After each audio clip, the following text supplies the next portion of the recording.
Welcome to our SPM English class and today's topic আমরা already thumbnail দেখে বুঝতে পেরেছি।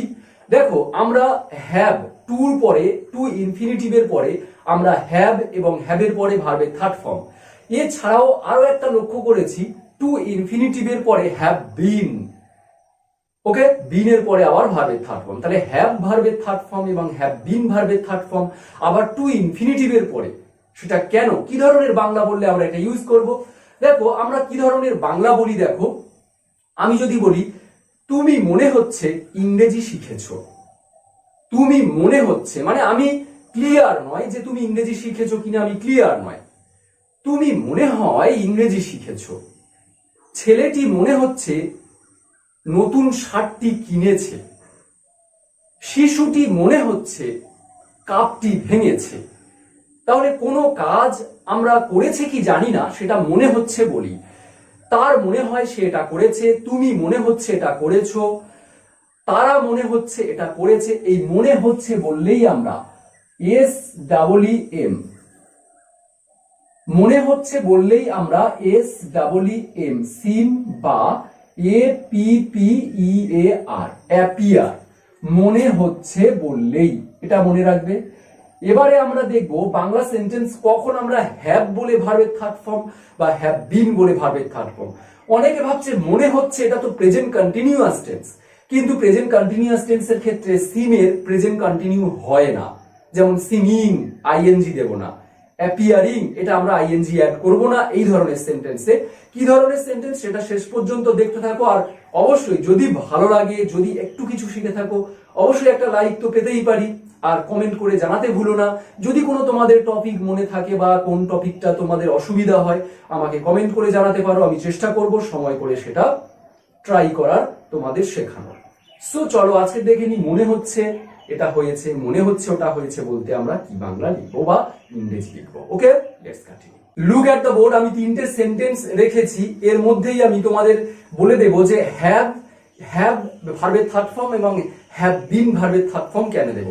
তাহলে প্রথমে আমরা দেখে নেব সিম অ্যাপিয়ার কোথায় বসবে, হ্যাভ কোথায় বসবে, ভার্বের থার্ড ফর্ম কোথায় বসবে, কেন বসবে।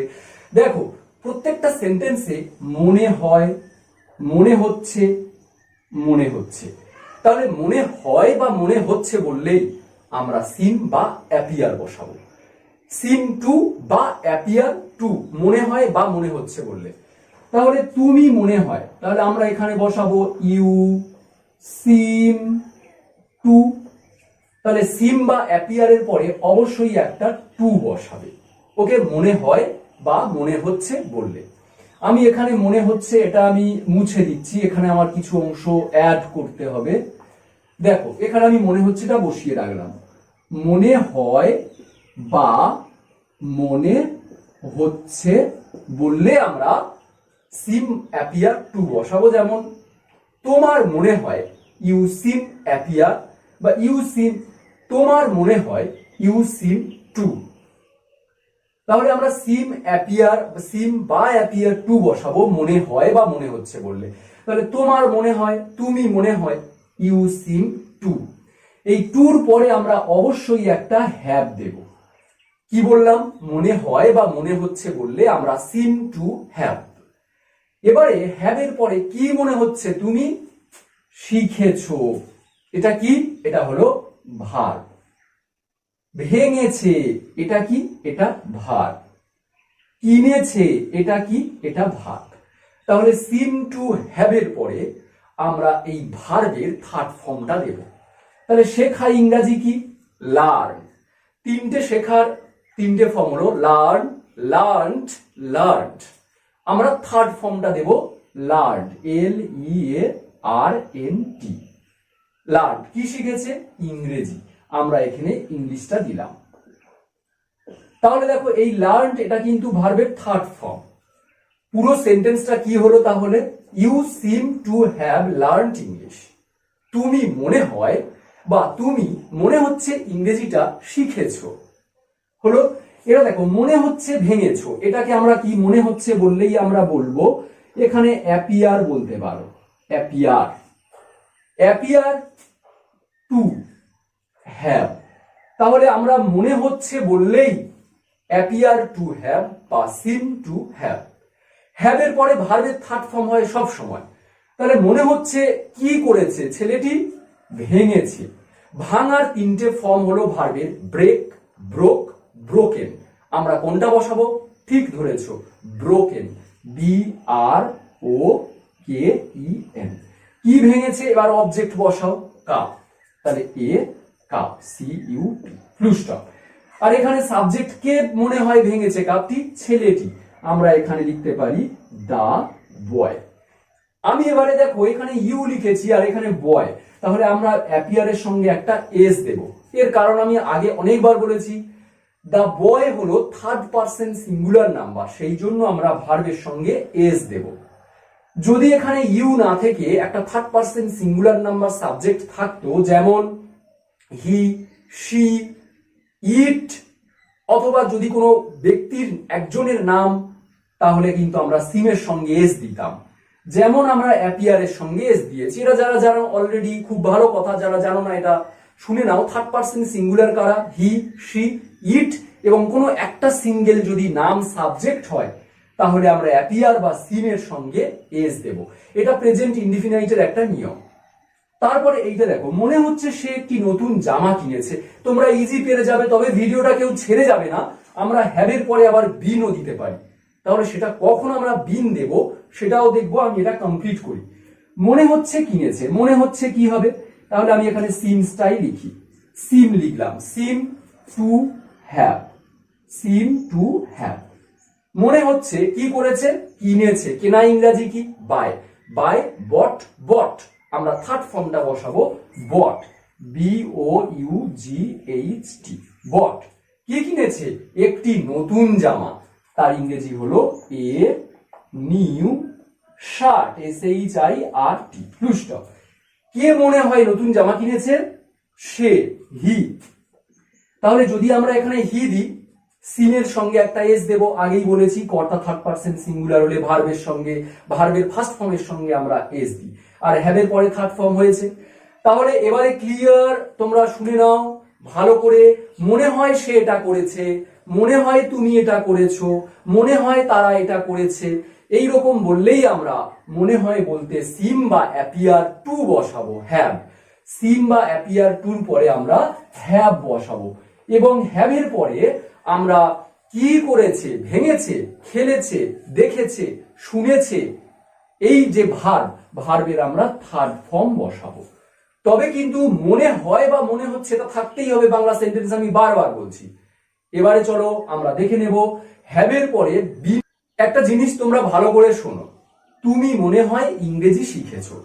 আমি সাপোজ বলছি তুমি ইংরেজি শিখেছো, এখানে লেখা রয়েছে তুমি নিজে শিখেছো, তাহলে এটা কিন্তু ডাইরেক্ট হচ্ছে, অর্থাৎ অ্যাক্টিভ। অ্যাক্টিভ মানে কি? কর্তা যখন নিজে সরাসরি কাজ করে। এবারে আমি বাংলা বলছি, দেখো এই সেন্টেন্সের মধ্যে তুমিটা আমি রাখলাম না, তুমিটা আমি উজ্জ্ব রাখলাম এখানে। অর্থাৎ আমি এরকম বলবো, ইংরেজি শেখা হয়েছে মনে হয়, মনে হয় ইংরেজি শেখা হয়েছে। কে শিখেছে আমি বলছি না সেটা, শোনো ভালো করে। মনে হয় ইংরেজি শেখা হয়েছে, তাহলে কে শিখেছে? আমি তো বলিনি। তাহলে আমি তখন কিভাবে করব? কি শেখা হয়েছে? ইংরেজি। আমি তখন ইংরেজিটা আগে লিখলাম, ইংলিশ।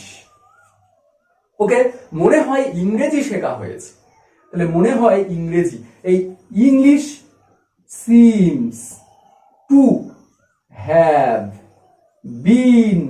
বিনটা আমি কেন ইউজ করছি এবারে দেখো, আমি বলবো অবশ্যই। আর হ্যাভ বিনের পরে যেমন ভার্বের থার্ড ফর্ম ছিল তেমনই থাকবে, কারণ হ্যাভের পরে যেমন ভার্বের থার্ড ফর্ম হয় হ্যাভের পরে, এখানে দিয়েছি হ্যাভের পরে ভার্বের থার্ড ফর্ম, হ্যাভের পরে বিন থাকলেও ভার্বের থার্ড ফর্ম হবে। তাহলে এই সেন্টেন্সটার মিনিংটা দেখো, ইংরেজি English seems to have bin learned. ইংরেজি মনে হয় শেখা হয়েছে। দুটো সেন্টেন্সের ফারাক কি? এই সেন্টেন্সের সাবজেক্ট যে মনে হচ্ছে যে শিখেছে সে সরাসরি ফার্স্ট রয়েছে, সেই জন্য আমরা হ্যাভের পরে বিন দিচ্ছি না। কিন্তু এখানে দেখো, যে ইংরেজি শেখা হয়েছে যার দ্বারা, সেই ব্যক্তি প্রথমে নেই। তার দ্বারাই ইংরেজি শেখানো হচ্ছে বা শেখা হয়েছে, আমি এখানে বাই ইউটা এখানে লিখতে পারি, কর্তা উজ্জ্ব রাখতে পারি, তার মানে এটা হলো অ্যাক্টিভ আর এটা হলো প্যাসিভ, কর্তার দ্বারাই করানো হয়েছে। তাহলে যখন কর্তা সরাসরি নিজে কাজ করবে প্রথমে থেকে, তখন আমরা হ্যাভ বলে ভার্বের থার্ড ফর্ম। আর যখন কর্তা থাকবে না, কর্তার দ্বারাই কোনো কাজ করানো হয়েছে, যেমন ইংলিশ শেখা হয়েছে মনে হয়, তখন আমরা ইংলিশ প্রথমে রেখেছি, কর্তা নয়, তখন আমরা হ্যাভের পরে বিনটা দেব। যেমন এখানে আরো একটা সেন্টেন্স দেখে নাও, আরো ক্লিয়ার হবে। ছেলেটি মনে হয় কাপ ভেঙেছে, তাহলে যে কাপটা ভেঙেছে বলে মনে হচ্ছে সেই ছেলেটি প্রথমে আছে। আমি ছেলেটি প্রথমে রাখবো না, বাংলাটা এরকম বলবো, কাপটি মনে হয় ভাঙা হয়েছে। কার দ্বারায় সেটা আমি পরে বলতে পারি, নাও বলতে পারি। কাপটি মনে হয় ভাঙা হয়েছে, তাহলে কাপটি প্রথমে আসছে, এ কাপ, একটি কাপ, মনে হয় সিমস, সিমের সঙ্গে এস হচ্ছে কারণ কাপ থার্ড পারসন সিঙ্গুলার, আগেই বলেছি, সিমস টু হ্যাভ। তাহলে এখানে দেখো কর্তা নিজে মনে হয় কাপটা ভেঙেছে, ওই জন্য হ্যাভের পরে সরাসরি ভার্বের থার্ড ফর্ম। আর এখানে দেখো কর্তা নেই, কাপটি ভাঙা হয়েছে, তখন আমরা এখানে হ্যাভের পরে বিন দেব। যেখানে কর্তা প্রথমে নেই, তাহলে হ্যাভ বিনের পরে আমরা ভার্বের যেমন থার্ড ফর্ম ছিল ব্রোকেন। এবারে আমরা বলতে পারি ছেলেটির দ্বারায় বাই দা বয়, শেষে বাই দা বয় লিখতে পারি। আরো একটা জিনিস দেখো, সে মনে হয় নতুন শার্টটি কিনেছে, তাহলে যে কিনেছে সে প্রথমে আছে। এবারে যদি বলি তার দ্বারায় নতুন শার্টটি কেনা হয়েছে, মানে যে কিনেছে তার নামটা আমি বলবো না, আমি বলবো নতুন শার্টটি কেনা হয়েছে, বাংলা বলবো নতুন শার্টটি মনে হয় কেনা হয়েছে। কে কিনেছে তার নাম বলবো না আমি, নতুন শার্টটি মনে হয় কেনা হয়েছে। তাহলে নতুন একটি শার্ট, আমি এখানে এ নিউ শার্ট, তাহলে প্রথমে সাবজেক্ট আমি রাখিনি, কিন্তু আমি কোনো অবজেক্টের নাম রেখেছি, কি করা হয়েছে, নতুন শার্ট। তাহলে আমরা এখানে দেব সিমস টু হ্যাভ বিন, তাহলে বিনটা কেন দিচ্ছি বুঝতে পারছো। আর এখানে বট এর 3 নম্বর ফর্ম যেমন ছিল বট, তাহলে new shirt seems to have been bought, একটা নতুন জামা কেনা হয়েছে বলে মনে হয়। আর এখানে সে মনে হয় একটি নতুন জামা কিনেছে, কর্তা আছে, হ্যাভ দিয়েছি শুধু, আর কর্তা নেই প্রথমে, কর্তার দ্বারাই করানো হয়েছে কাজটা, সেই জন্য আমরা হ্যাভের পরে বিন দিচ্ছি। আর ভার্বের থার্ড ফর্ম সবসময় থাকবে। ওকে, তাহলে এই টপিকের মধ্যে আমরা একরকম ফার্স্ট জিনিস শিখলাম, যেটা হলো মনে হচ্ছে এটা করেছে বললে আমরা কিভাবে বাংলা লিখবো এবং 2 ধরনের ভাবে বাংলা থেকে ইংরেজি আমরা ট্রান্সফার করতে পারি সেটা দেখলাম। এবারে আমরা একই টপিকের মধ্যে আরো একটা বাড়তি জিনিস শিখে নেব, একটু ওয়েট করো। সাপোজ এরকম একটা সেন্টেন্স দিল, যেমনটা আমি শেখালাম এখন, he seems to have heard the news, সে মনে হয় খবরটি শুনেছে। They appear to have called the police, তারা মনে হয় পুলিশকে ডেকেছে। এই ধরনের যদি সিমস টু হ্যাভ বলে ভার্বের থার্ড ফর্ম বা অ্যাপিয়ার টু হ্যাভ বলে ভার্বের থার্ড ফর্ম থাকে, তাহলে এগুলো আমরা ভয়েস চেঞ্জ করব কিভাবে, এই একই টপিকের মধ্যে আমরা শিখে নিই, তাহলে আরো সুবিধা হবে। তাহলে এটাকে আমরা বলবো অ্যাক্টিভ। অ্যাক্টিভ কেন, কর্তা সরাসরি আছে প্রথমে, এটাও অ্যাক্টিভ, কর্তা দে সরাসরি প্রথমে আছে। এবারে আমরা যদি বলি এটাকে আমরা ভয়েস চেঞ্জে প্যাসিভ করব, তখন আমরা কি করব, তখন আমরা ওই সেম ভাবে প্যাসিভ বক্তার দ্বারাই করানো হয়েছে ওই হ্যাভ বিনটা ইউজ করব। তবে এটা দেখে নিই আমরা, আরো ক্লিয়ার হবে কিভাবে আমরা অবজেক্ট টেনে বের করছি। দেখো ভার্ব কোনটা, ভার্বের থার্ড ফর্ম যেটা হার্ড বা কল্ড। অবজেক্ট কোনটা, ভার্বের পরে ঠিক আমরা ভয়েস চেঞ্জ করতে গেলে, আগেও বলেছি ভয়েস চেঞ্জ করতে গেলে আমরা ভার্বের পরে যে অবজেক্ট থাকে সেটাকে আমরা টেনে প্রথমে নিয়ে আসবো। তাহলে দ্য নিউজটাকে আমরা প্রথমে বসাবো, আর সাবজেক্ট হি, হিটাকে শেষে নিয়ে যাও, হয়ে যাবে বাই হিম। এবারে সিমটা বসিয়ে দেবে, যেমন আছে সিমস বসিয়ে দাও, টু বসিয়ে দাও, হ্যাভ বসিয়ে দাও, শুধু জাস্ট একটা চেঞ্জ হবে, হ্যাভ এর পরে বিন বসবে। কেন বসবে সেটা আমি আগেই বলেছি। এবারে এটা দেখো, they appear to have called the police, the পুলিশটাকে আগে বসাও, অবজেক্টটাকে টেনে, দ্য পুলিশ অ্যাপিয়ার, অ্যাপিয়ার। এখানে দেখো দের পরে অ্যাপিয়ার ছিল, কিন্তু police third person singular number, সেই জন্য আমরা এখানে অ্যাপিয়ার্স করে দেব, এটা একটু করবে। আর টুর পরে হ্যাভ বিন, কারণ এটা প্যাসিভ হচ্ছে, প্যাসিভে হ্যাভের পরে বিন হবে। কল্ড বসিয়ে দাও, বাই দিয়ে আমরা দেটাকে শেষে অবজেক্ট করলে হবে দেম। সো আমরা এই টপিক থেকে অনেক কিছু শিখলাম আজকের, কিভাবে বাংলা থেকে ইংরেজি করতে হয়, দু ধরনের ইংরেজি। আমরা এক ধরনের বাংলা থেকে অ্যাক্টিভ এবং প্যাসিভ শিখলাম। এছাড়া ভয়েস চেঞ্জ যদি আসে আমরা সেটাও সলভ করতে পারবো। সো আজ এই পর্যন্ত। অবশ্যই করে আমাকে কমেন্ট করে জানাও কেমন লাগলো। নেক্সট ক্লাসে আবার দেখা হবে। Till then I okay, tata.